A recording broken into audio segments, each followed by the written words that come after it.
What would you do if the person you trusted with your heart was only after your wealth? A billionaire pretends to be paralyzed to test his fiancée. But what happens next will shock you to your very core. Welcome back to our channel. If you love emotional, inspiring, and thought-provoking stories, make sure to hit the subscribe button and turn on the notification bell so you never miss a story like this. Daniel Lawson was a man every bachelor envied. At only 32, he was already one of the richest men in the country. His name opened doors, his signature sealed million-dollar deals, and his smile melted hearts. But wealth came with a curse. Everyone around him wanted something. His employees wanted raises, his so-called friends wanted connections, and women, most of them, only wanted his money. There was one woman in his life, Vanessa. She was breathtakingly beautiful, always dressed in luxury, and she proudly showed off her diamond engagement ring. But Daniel often wondered, did she love me? Or she loves the life I gave her? One night, while having dinner alone in his massive dining hall, Daniel called his best friend, Richard. "Rich, I can't take this anymore," Daniel confessed. "I need to know if Vanessa is here for me or for my bank account." Richard raised an eyebrow. "So what's your plan?" Daniel took a deep breath. "I'll pretend I've been in an accident. I'll tell her I'm paralyzed. If she stays, she truly loves me. If she leaves, I'll know the truth." Richard shook his head. "That's extreme, Daniel. But maybe it's the only way." The next morning, Daniel invited Vanessa to the mansion.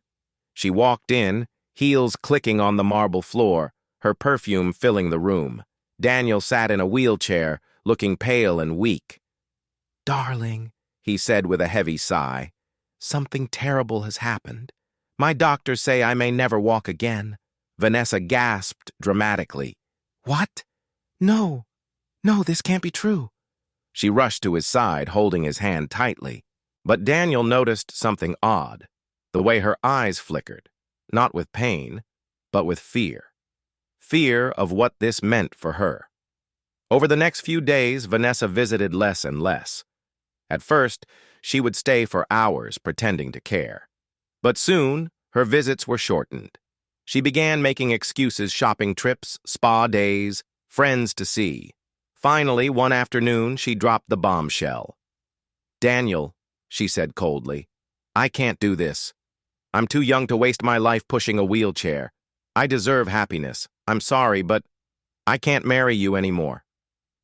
Without another word, she stormed out, leaving Daniel alone. As days grew lonelier, Daniel found comfort in someone he never expected, Maria, the maid. Maria was quiet, humble, and always in the background. But after Vanessa left, she stepped forward. She brought his meals, sat beside him, and even read books aloud to keep him company.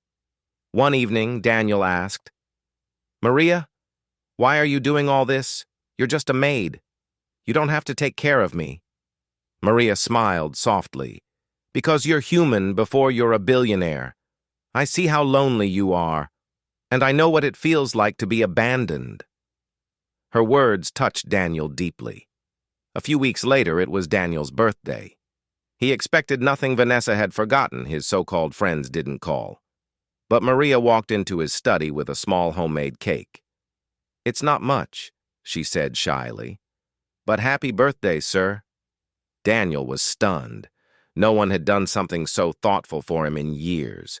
He looked at her, this maid, with flour still on her hands, her eyes shining with sincerity, and his heart stirred. That night, he couldn't stop thinking, could this woman be the one? One rainy evening, Vanessa suddenly returned. She walked in wearing expensive clothes, carrying designer bags. "Daniel, I've been thinking," she said sweetly. "Maybe I was too harsh. I want us to be together again." Daniel sat quietly in his wheelchair. Maria, who was nearby, froze.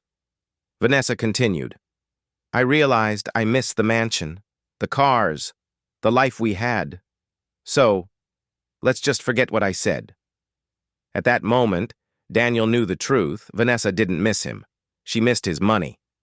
Daniel stood up from the wheelchair. Vanessa screamed in shock. "What? You can walk?" "Yes," Daniel said calmly. "I've been able to walk all along. I only pretended to test you." Vanessa's face twisted with rage. "You tricked me? How dare you?" "No," Daniel said firmly. "I gave you a chance to prove your love. You failed, but someone else passed." He turned to Maria, whose eyes were wide with disbelief. "Maria, you stood by me when I was paralyzed.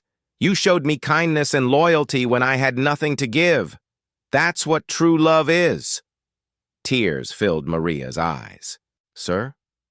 I never did it for anything in return." Daniel smiled. "And that's why you deserve everything."